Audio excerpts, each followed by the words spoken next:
Hello KYT kids, welcome to this week's Thrifty Thursday. I'm Miss Megan and I'm going to be showing you how I organize all of my music at home, and hopefully from this you can get some ideas on how you can organize all of your music things at home too.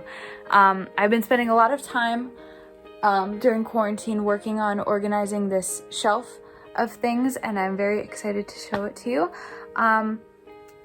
So without further ado, let's get started. So before we get to the shelf, I want to show you a music stand, and this is a very important thing for any musician to have, whether you are a singer or you play an instrument. It's very important to have a way that you can have your music stay steady, and you can keep yourself in good alignment so you're not hunched over while you're playing or singing. This is purple, fun, and very cheap. I got it in 4th grade when I started playing cello. Yes, fun fact, I have played the cello since 4th grade. I'm not very good, Miss A, if you are watching this. I'm so sorry you had to put up with my terrible playing. But anyway, so I got this then, and it's actually really good that I had it, because this semester when I had my classes online, it was really helpful to have a music stand that I could use while I was doing voice lessons, and it's going to be helpful to have this music stand that I can bring back to school, because we don't really know what our practice room situation is going to be like yet, and it's going to be really helpful to have that with me. So you can see the shelf is kind of divided into 3 sections. So this bottom shelf is actually completely empty, and I'm thinking I'm going to use it for more textbook-like books, like books that are about music but don't necessarily have music in them, and I'm thinking I'll put them on this bottom shelf. Hopefully that collection will grow soon, because it's always important to have resources that'll help you learn how to teach if you're going to music direct or be a music teacher or anything like that. But apart from that, I basically have 3 sections. So I have this top section, which is my miscellaneous section. I have the vocal section, and I have the instrumental section. So without further ado, I'm going to introduce you to my shelf. So the first thing that I'm really excited to show you is this baton case, and inside it has my custom baton. KYT kids, you've probably seen me use this. And every time I've needed to conduct a show, I've used this baton. And this case was given to me by one of my incredible music education mentors, Mr. Maroney. If you're watching this, thank you so much for giving this to me. I really appreciate it, and it's been very, very helpful. But yeah, this is a very protective case. It keeps my baton nice and safe and snug, and I'm really glad to have it. The next thing on my miscellaneous space, and this is actually the only other thing, is this thing of craziness. This has every program, every ticket, every playbill from every show or recital or concert that I've gone to this year. I'm kind of sentimental with that. I like to keep things so I can look back on everything I've seen this year, and that was really cool to go through once I got home and started doing classes online, because it reminded me how many wonderful things have happened and how I should be grateful for all of the wonderful things that did happen, even if the semester didn't end like I thought it would. So first, I have a bunch of posters from Penn State's production of The Lucky Boy, which I got to be assistant music director on, and that was probably one of my most favorite experiences at Penn State so far. This is my first time working with the School of Theater. I got to work alongside a wonderful music director, and getting to know all of the theater students and all that fun stuff. It was the most incredible experience ever. I have a bunch of tickets from recitals and concerts. I have my program from Heather's, which was the first show that I got to conduct ever. Look at them, they're so cool. This is a really special memory, and I'm so grateful for it. Here is a program from Penn State's production of Angels in America. Mr. Freddie actually got to work on this show. He was the assistant director and the dramaturge. It was beautiful. One of my favorite things I've ever seen at Penn State. I saw the Book of Mormon on tour this year. That was really cool. And my favorite things are all of these. These are only 3, but I have so many programs from concerts and recitals. Some of my favorites are the Mardi Gras concert that I got to go to, the Composers concert. One of my best friends got to premiere some of her new pieces, which are really cool, this honors recital that I got to be in with a bunch of my really talented friends, and Glee Club. Yeah, so that's it for the miscellaneous shelf. Let's move on to the instrumental section. Alright, so I kind of have this shelf divided into two sections. I have the piano section and I have the non-piano section. So looking at the piano section, I have a bunch of books. I have some warm-up books like this Hanon. This is really good if you are building piano and want some exercises to increase your dexterity and how your fingers move and everything like that. I have this book of scales and arpeggios. This saved my life during piano class. We didn't have to have this, but since I had it, it was very helpful. And then I have some church music. I have some classical arrangements, like easy versions of things. And then I have hard versions of things. I'll make my way through this book eventually. I haven't yet, but some things in here are really difficult and others are easier. You have like Fur-Elise, Clair de Lune, stuff like that. That's my piano section. Moving on to the non-piano section. Oops, it's heavy. So I have a couple books for guitar, how to play guitar, Adele for easy guitar. I have books for ukulele, guitar chord charts, ukulele chord charts, and then I have three bigger books actually. I have a brass book, a strings book, and I also have a woodwinds book. It's not here, but I have it.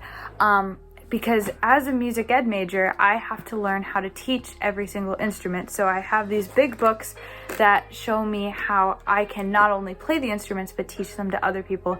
And it's really helpful because this gives me everything I need to know to teach it. Because if I can learn it myself, I should be able to teach others. And these are really cool, really, really important books for me. So yeah, that concludes the instrumental section. And now we're going to move on to my favorite shelf, which is the vocal shelf, which I think is my favorite shelf, but I'm not quite sure yet. So I'm gonna start by showing you this section of binders and these books, which are my old scores. Sometimes it was easier for me to make copies of a score and put it in binders so I could mark things better, or that's just the way that the scores were given to me. But I have some fun ones like The Little Mermaid, Gentleman's Guide, The Lucky Boy, things like that. And I also have last year's KYT productions of Emma JV and Winnie the Pooh Kids. Love these shows. They were so fun to do, and I miss you all so much. I'm getting really emotional as I look at these actually. I also have Once on This Island Junior, and I have an old vocal book for Grease.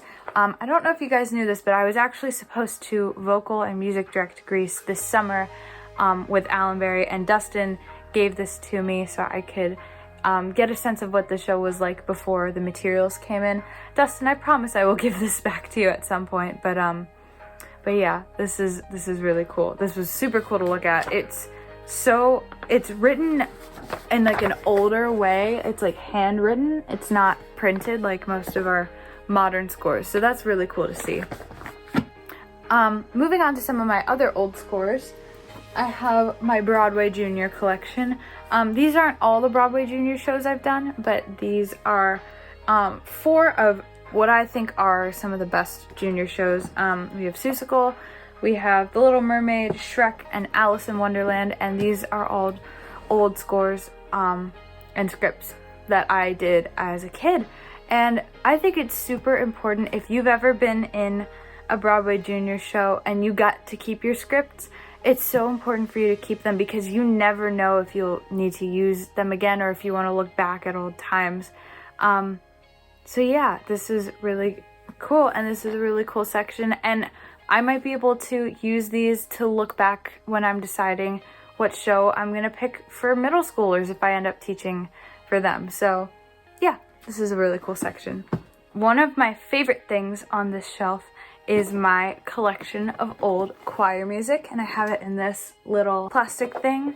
And this is a collection of scores of pieces that I either sang in a PMEA festival and I got to keep the music, or I sang in a community choir and I got to keep the music. This is really helpful for me as a future choir director because I can look back and see what pieces I've done, what pieces I've enjoyed, but also things about pieces that I want my students to be able to experience. Maybe it's in a different language. Maybe it has funky rhythms or funky harmonies or something. And this is one of the things that I want to keep working on, organizing throughout the summer, because I want to create like a little spreadsheet or something with the name of the piece, the composer, the difficulty, like all of that stuff. So this is still a work in progress, but I never realized how much choir music I have, so that's kind of cool. So now this is probably one of the most important things that I have, and this is my voice lesson binder. So on the cover I have my syllabus, and for those of you who don't know what a syllabus is, that's basically the teacher or professor's expectations for an entire course. So this has like what are expectations about lessons, practicing, everything like that. If you open it, you see I have some pieces that I haven't gotten to punch holes for yet, and then I have my warm-up and vocalizing routine.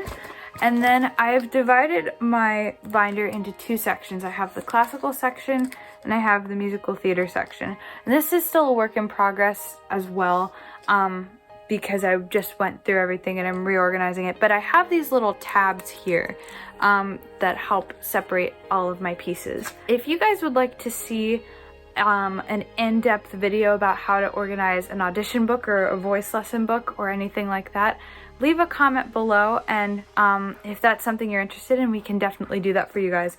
It's a very important skill to have.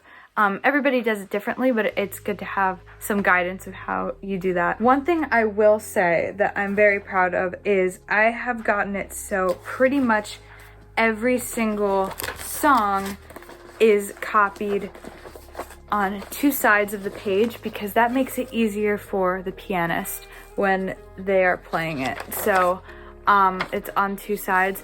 If you are ever printing music for an audition, for a voice lesson, for anything that you will need a pianist for, and even yourself, it's so much easier if it's on both sides. So whether you do that with tape or whether you have a double-sided printer, that's my biggest piece of advice for when you are putting something like this together. And this is always growing and changing depending on what I'm focusing on.